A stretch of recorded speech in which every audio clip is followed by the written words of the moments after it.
I Fellowship the Cross. This week, we were in Psalm 45 through 51. We had some catch-up days early in the week for your reading, and then Second Chronicles. We went chapters 1 through 8. So a lot of rehash of things that we went through earlier in the books of the Kings, in the Chronicles passages. So I focus a little bit more this week in the questions on Psalm.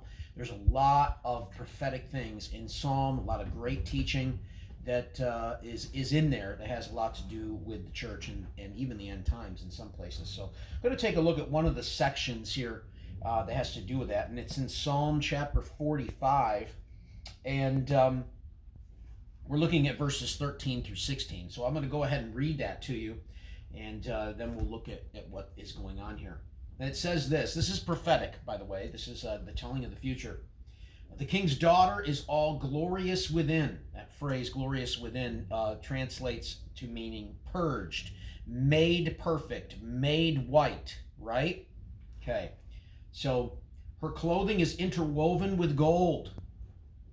She will be led to the king in embroidered work. Now, the bride is, and I just said it there, it's the bride, okay?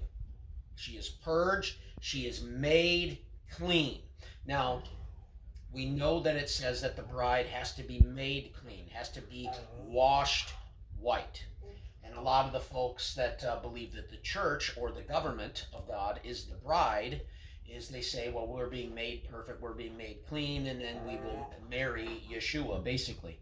But this is a very, very poor translation of Scripture, because if you have to understand the ceremony of the Jewish wedding. And the woman is always, in Scripture, the prophetic woman is always described as being who? Israel.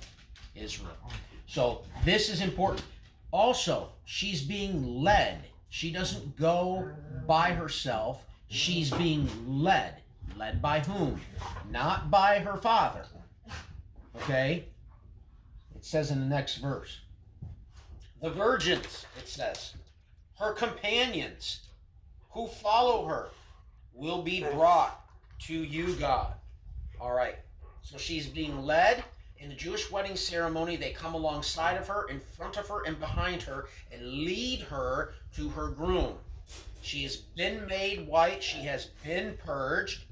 She is clean. She is a bride. And she's being led by who? The virgins.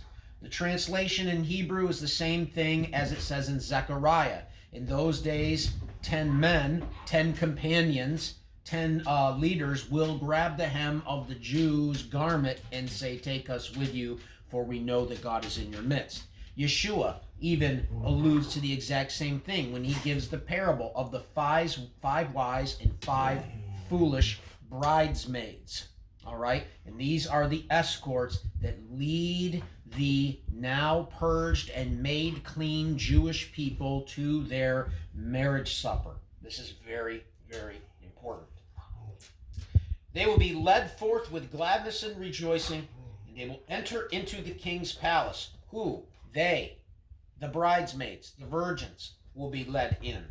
They cannot go unless there is a bride.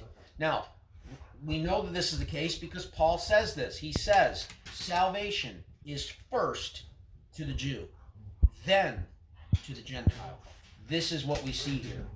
Then it says in verse 16, in place of your fathers will be your sons. You shall make them princes in all the earth. So God will make these people, the bride and the bridesmaids, and their offspring, princes in all the earth. Who are their offspring?